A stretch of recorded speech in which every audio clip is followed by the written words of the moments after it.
Hello, hello, and good morning. How is everyone today?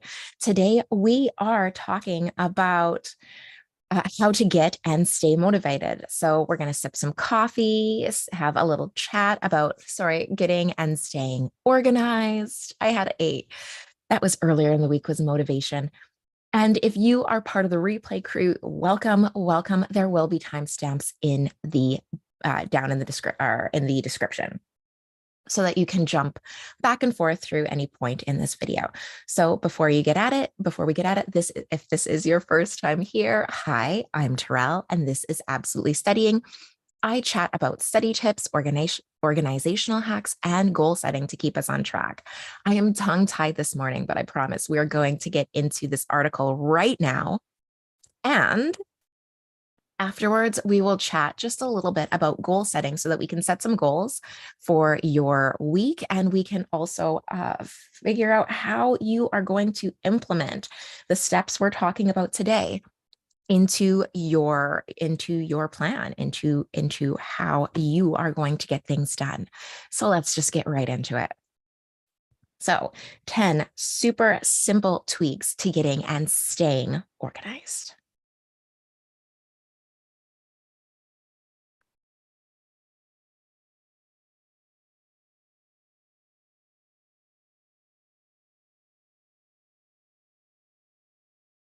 Sorry, we are I'm like, are we even live? But I'm gonna pretend like we are. Okay, 10 super simple tweaks to getting and staying organized. These are simple tips for getting organized so that you can add to your daily routine.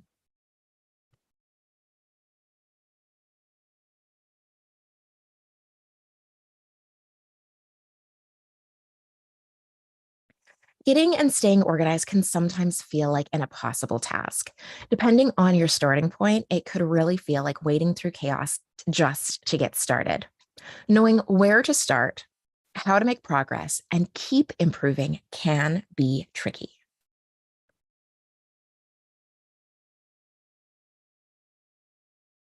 We combat some. We can combat some of this chaos with simple organizational tips that will actually add time to your day. These tips are so simple, you don't even have to go out of your way to incorporate them. Making a few tweaks to these daily routines will bring huge gains in the efficiency department. Adding these simple tips to your daily routine will help you stay organized effortlessly without completely having to revamp your schedule. Let's get down to sizing up these 10 super simple tweaks to getting and staying organized. These game changers will help you to avoid chaos and stay on top of the mess and keep you on track with your commitments and motivational goals. So, why am I so disorganized? Disorganization can be caused by many factors beyond your control. ADHD, ADD, stress, and depression are all proven sources of disorganized living spaces. Being disorganized does not mean you're lazy.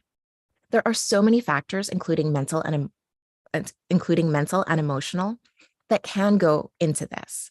Using lazy to sum it up in one word is just too simplistic. To get things back on track, you need a strategy that not only gets you organized, but allows you to incorporate simple solutions to stay that way. Creating simple routines and adding them to your day-to-day life will, will, will allow you to avoid mess and chaos in the first place.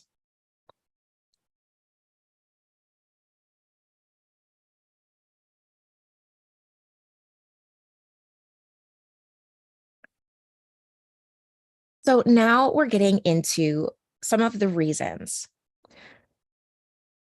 and getting to the root of why you are disorganized can sometimes help with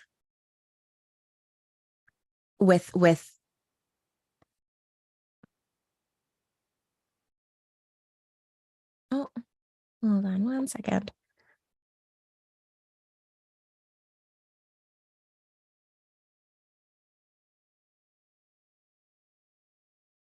I'm sorry. We are having all kinds of technical difficulties today.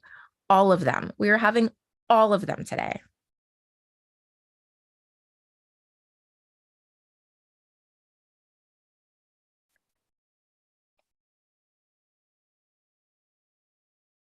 We're having all of them. Okay, we're doing it live. We're just gonna push through. 10 super simple tweaks to getting and staying organized. These steps are simple and designed to be added to your day. While starting this organizational journey, add these tasks to your daily to-do list to build the habits. Repetition and routine will help turn these tasks from chores into behaviors. Once these tasks become a habit, you can incorporate them into your daily routines. For example, one chore I do naturally without any thought is tidying the kitchen counters while cooking or making coffee in the morning. This is a behavior now. I begin without any forethought or prompting. My day doesn't start without coffee. So the first thing I do in the morning while waiting for it to brew, I immediately begin clearing the counters, stacking any dishes and making space. Once my counters are free, I wipe them down. And if I have time, I move on to my kitchen table. I only work as long as it takes for my coffee to brew. This is realistically maybe 2 or 3 minutes. It's not a significant amount of time to focus on cleaning, but since it is so focused on a small space, it really makes a big difference. Small routines like this add up to create a considerable impact. Anywhere you can focus these tips and fold them into your habits you already have will help you to stay organized with less effort. So the very first trick is just that. Try the 2-minute rule to take care of quick tasks. This tip is the simplest of them all, so it's a great place to start. While it seems like I'm doing this in my morning coffee example, there is a bit of a twist. I worked for 2 minutes because that's how long it took for my coffee to brew. The 2-minute rule specifically seeks out short tasks to tackle and complete to help increase your motivation by getting them done. Because of its impact and ability to boost your motivation, it's a great place to start. If a task takes 2 minutes or less to complete, just do it now. Don't even bother adding it to your to-do list. Just take care of it before moving on with the day. Easy, right? 2 minutes is barely a diversion in the grand scheme of your day. You hardly have to interpret it. You hardly have to interpret what you're doing to complete a task like this. Since this is a bit of a gimme, I will couple this with a bonus tip. Shh, don't tell anyone this list. Nobody reads top 11 lists. Keep an inbox for all of the tasks you can't take care of immediately. This is great for bills received before payday or notes that you leave for yourself. It would be wonderful if we all had the cash to pay bills the day we receive them, but let's get real, we don't. Inboxes are an excellent place for reminders and other things you just don't have time to care for right now. Put all these slips of paper in the box. Put all of these slips of papers in your inbox and check it regularly. Take care of the tasks that you can and leave the rest in this safe space. Your inbox is great because it's a wonderful place to dump things, whether it's notes that you leave for yourself or if it's just bills or letters or anything like that. If it's homework that's not completed, if you have an inbox and you stick all of these things in your inbox, and then you just clear out your inbox once a week or however often that you have time, then you're going to be much less likely to start losing track of these things as long as you remember to keep that inbox empty. I love using the inbox method because I don't have to worry about losing things like Post-its or notes or note to selves. So next is use dollar store containers to organize items. Keeping loose items in a bin makes cleanup super quick and easy. These containers can be used anywhere. Objects accumulate to organize and keep the area clean. Use these bins in the cupboards to manage juice packets, spice refills, or pasta packages. Use them under the sink to keep all of your cleaning supplies together. This is a straightforward way to keep areas tidy that tend to accumulate a lot of clutter. Plastic bins make this basically effortless. Use containers with lids in the cupboard or pantry to stack them more easily. Items like spice refills that are not used regularly can be stacked beneath bins with contents that are used more often to save even more space. You can similarly use these in the fridge and freezer to keep yogurt tubes, packets, or oddly shaped items together. Do not list this helpful tool to the kitchen. Try bins in the bedroom or bathroom or just about anywhere else. They can hold your blow dryer, flat iron, curling irons, all in one place. Store all your loose cables in a massive nail polish collection and a plethora of manicure tools in a basket. These bins will keep the area neat and clean, and cleanup is easy. Just toss everything back in, put the container back on the shelf or in the closet.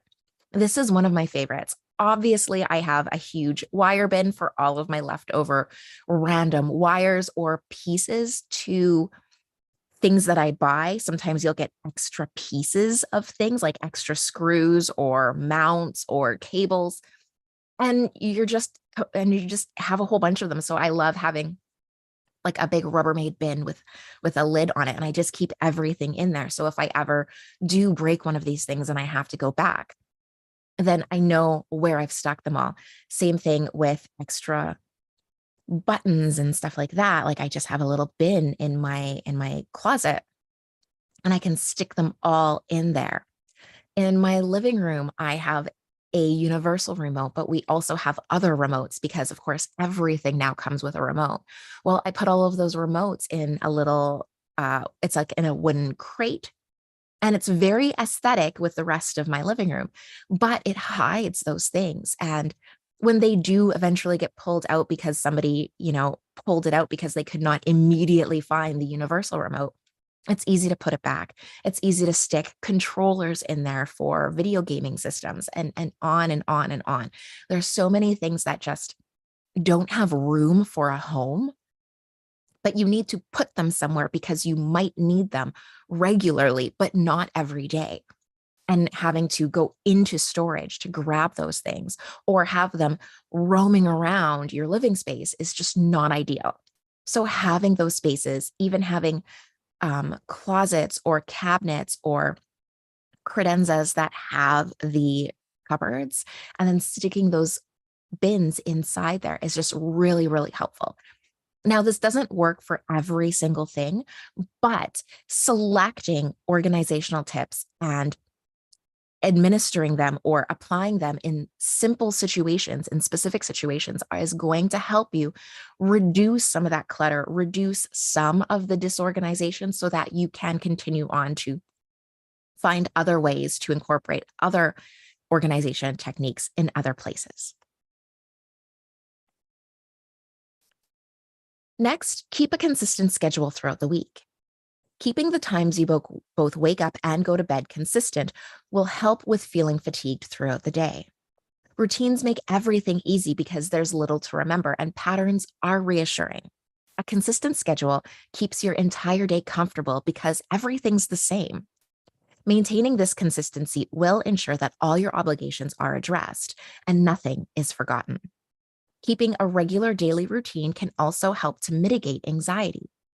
A plan can often help to quell anxious thoughts, and schedules can be soothing. This repetition can give you a feeling of control when you feel powerless over your schedule. Keep your routine as close as possible to the weekdays. Even on your days off, wake up, have breakfast, and fill the time you technically spend in class or work with other productive objectives or hobbies. Study course material, catch up on assignments, or even run errands. Do some deep cleaning tasks if you don't have time during the week. Even though you are still being productive, including extra special rewards for yourself, like the one even though you're still being productive, include extra special rewards for yourself. Remember, rewards reinforce positive behaviors that you want to continue doing. And it helps you to push through. It helps you to continue those behaviors. It helps you feel motivated to do them because you have reinforced them with positive reinforcement. To dedicate one day on the weekend to self-care. as a reward for hitting all of my weekly targets or goals. On Sunday, I do my best to disconnect from social media and any stress or negativity I may have encountered over the week. Instead, I focus on myself and my family and my friends. It doesn't necessarily mean I'm spending the entire day in a bubble bath with a face mask on. I might do some cooking or baking. I might play video games or even spend the day in one of my favorite locations like the zoo. Doing like giving yourself a day off, for me, giving myself a day off is a great form of self-care. And that's really, really helpful.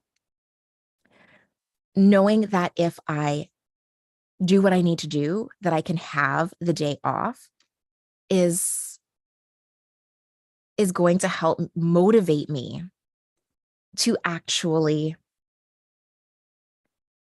work harder during the week, knowing that I have an entire day off and I can go do something. I love going to the zoo. It's one of my favorite things. It always has been. And I like watching the animals. I like remembering all of the stuff I learned about them. And I love sharing that knowledge with friends or family or whoever I've gone with. So going to the zoo is really fun for me because it's not only about sharing experiences. It's not only about going and seeing animals, but that is really one of my favorite areas of study was biology and living things. And so being able to go and spend time with that and use some of the information that I spent my entire university career learning is fun for me.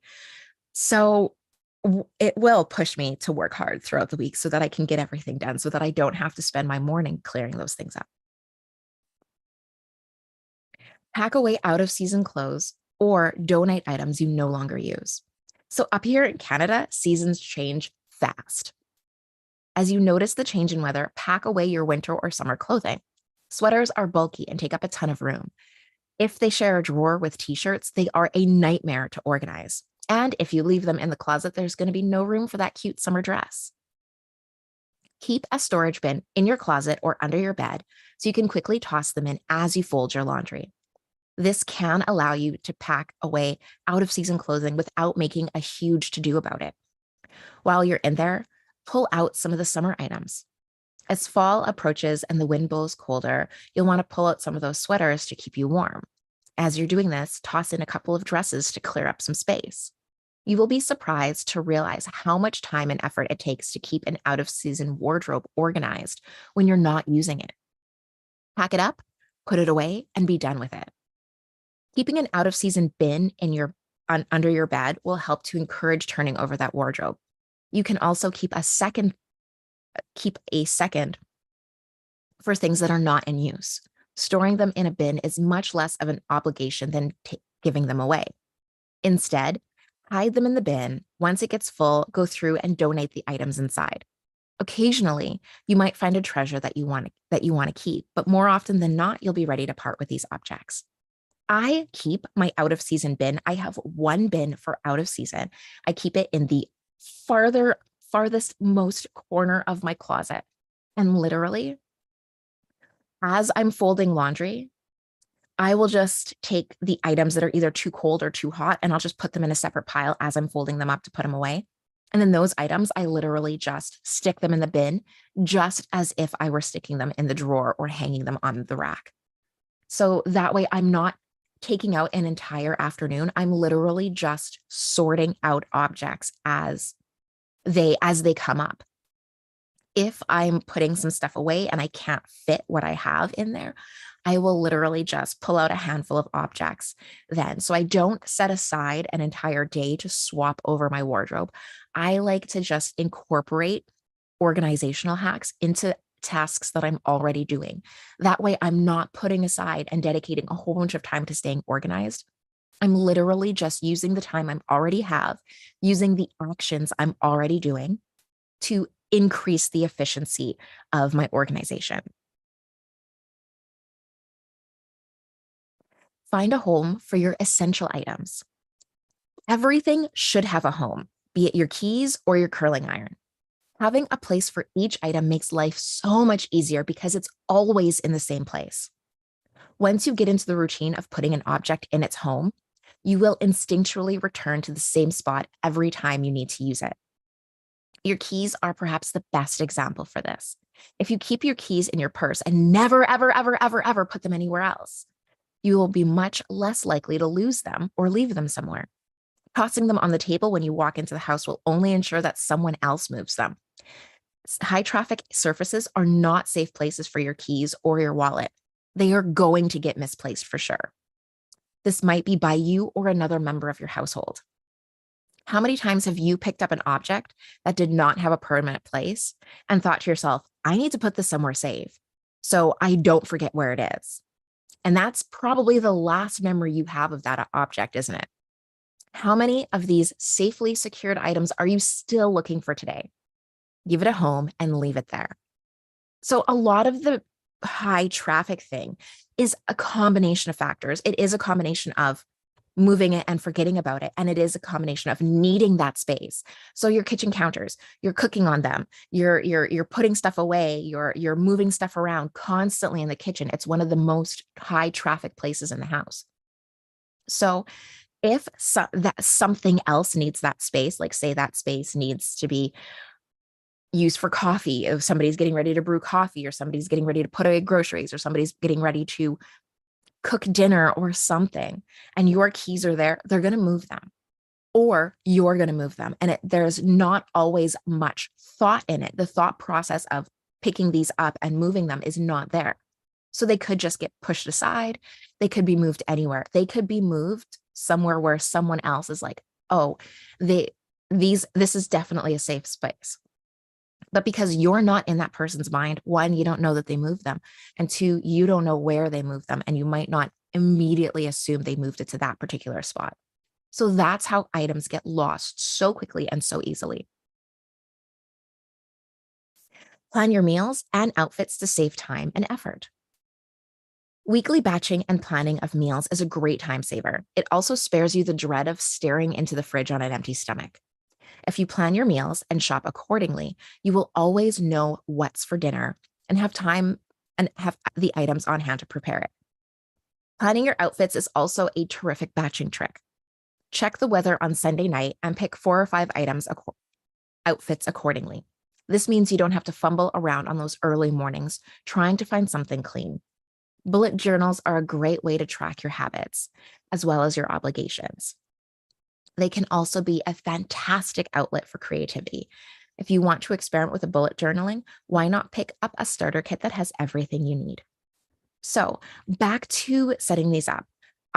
In university, especially when I had early classes, I got one of those closet organizers. I think it can be like a shoe organizer or whatever that just hang in your closet. And it has like 4 or 5 spaces. And I would literally, usually on Saturday, because I didn't like working on Sunday, I didn't do anything on Sunday. So Saturday, I would check the weather coming up in the following week, and I would just stick outfits in there. So when I woke up, I would then pick what I wanted to wear out of the 4 or 5 outfits. So I didn't necessarily say, this is for Monday, and this is for Tuesday, and this is for Wednesday. I would just fill in the space with 4 or 5 outfits that I knew were clean and appropriate for whatever I had to do. And I would just put them in there. So that way, if I woke up super early and I was super tired, if I had trouble sleeping, all I had to do was go over to my closet organizer and pull out like a full outfit with socks and everything. So I wasn't fumbling around, spending, time in the morning trying to figure that out, because it was sometimes when you have to wake up super early in the morning, that's not what you want to do. Use your planner to organize your time and avoid overwhelm. So having a planner is like having your own personal assistant. It can help you to organize your time and keep up with your obligations. Adding reminders will ensure that you never let anything slip your mind again. Getting into planner life can take some time to get used to. But there is an entire subculture now. Join us. There are so many options, from bullet journals to agendas to digital planners. There's one that you will love. They can be used for so much more than just remembering dates. And we do have an entire video outlining how to get into the routine of using planners that you are welcome to check out for pointers. So I will link that video. The next tip is to chunk your day by grouping similar tasks. Batching and completing similar tasks throughout the days and weeks will save you a ton of time in setup and cleanup alone. This can be aided by using your planner. Schedule similar duties on the same day when you plan out your week. Once you get into the rhythm, you can complete these tasks in less time than you would if you spread them throughout the week. You will also have time to set them up. In a single time. This can also help you with tasks that you don't like to do. Just get them over with and you don't have to have them hanging over you all week. So that batching of tasks is great with the setting up and breaking down of your responsibilities. So if you have to do a task, for example, if you have to do something and if you have to do something like studying, or if you have to do something like there's so many things where it does have some setup and some takedown when you're setting it up. So for example, meal prepping, let's just say meal prepping. If you do your grocery shopping and then you do your meal prepping, there's only one setup. So you're doing all of that chopping of vegetables, you're doing all of that cooking all at once. And it's going to save you time, even though you're spending a little bit longer right now doing it. It's going to save you time overall so that you only have one setup and one cleanup, and you can do everything all at the same time. So that's going to save you time throughout the week. Next, set weekly goals and add focus to your time and effort. Weekly goals string together to help you achieve broad scale goals. Breaking these big goals into tiny steps makes them much less intimidating and easier to manage. You should have at least 1 or 2 goals for each aspect of your life every week, whether it's school, work, or home. Have something definite in mind that you want to do and accomplish it. Then make a plan to do it. These goals don't have to be something novel or outlandish. Perhaps your goal is to stick to your study schedule or to learn a new recipe and meal prep. These are superficially simple goals.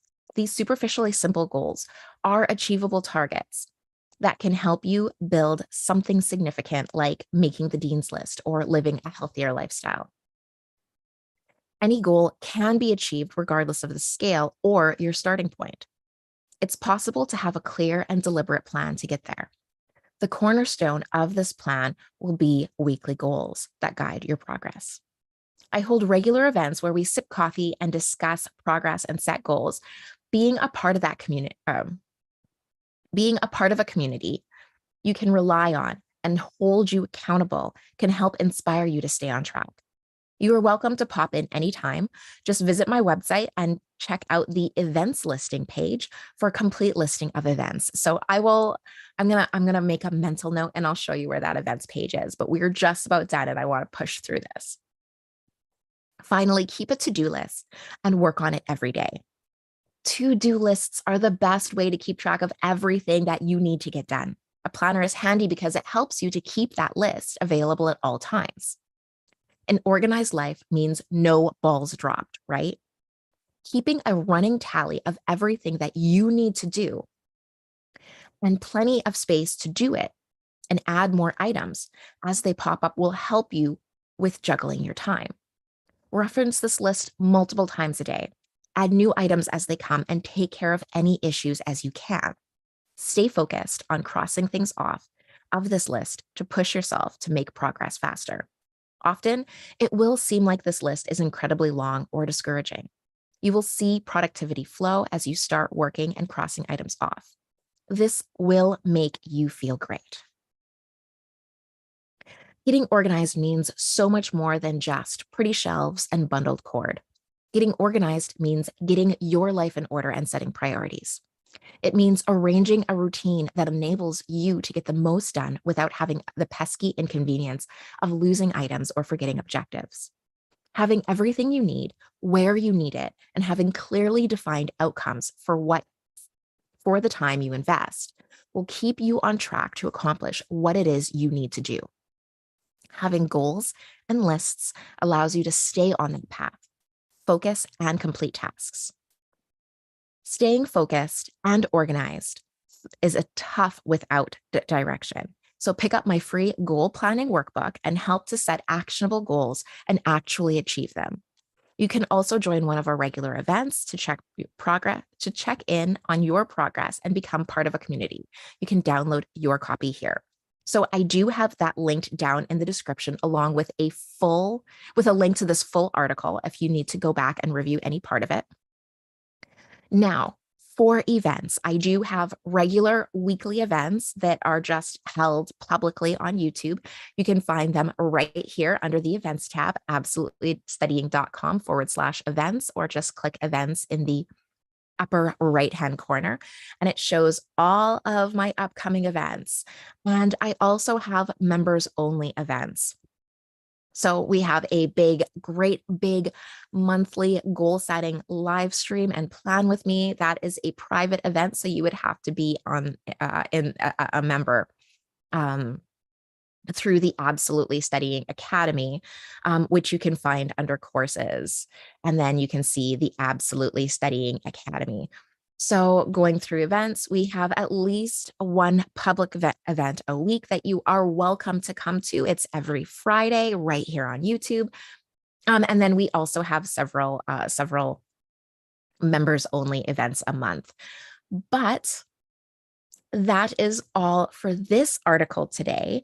I do want to chat just very, very briefly about goal setting. So let me pull up that goal setting workbook.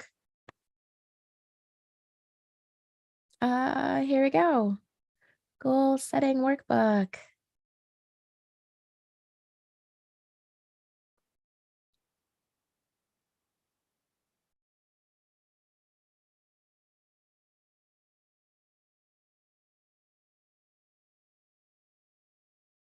Do I know where it is? No, I don't know where it is. Should I have, here we go. I found it.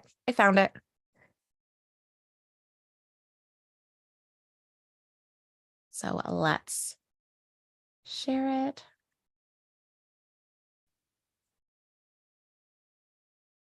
Here we go. Goal setting workbook. So my goals for this month have been just crazy. We had the Perfect Study Plan Challenge last month. And so every single week, my goals have completely revolved around getting this through this challenge. So today, this coming week is the last week of the challenge. So all of my goals, once again, are just around having a successful workshop on Wednesday and having a successful closing party on Thursday on the 2nd. And so I'm really very excited about that. So if you have goals for this week, please, by all means, feel free to pop them down into the description. I love sharing goals. Sharing your goals helps you with accountability.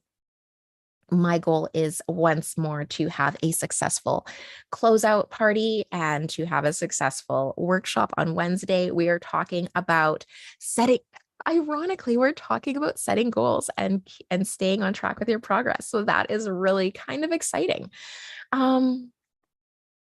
Yeah, and this is the workbook. So we're going down to the weekly section. Weekly section for me, top goals for the month. Nope. Milestones. Nope. We're going last week's goals. I actually did accomplish my last week's goals. So I'm super psyched about that. Was I able to balance my schedule? It was tough. It was very tough to balance my schedule. I don't know that I will ever run another 30-day challenge because this was exhausting.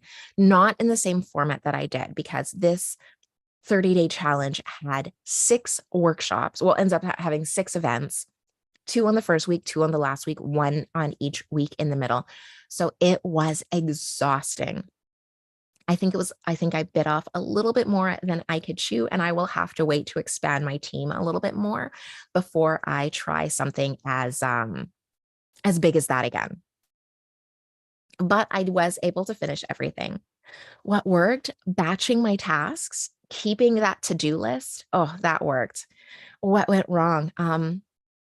I was overly ambitious. That's what went wrong. Was it avoidable? Yes, it was very avoidable. And will I do it again? Not in the same format. I think that if I do another 30-day challenge, it'll be a little bit different.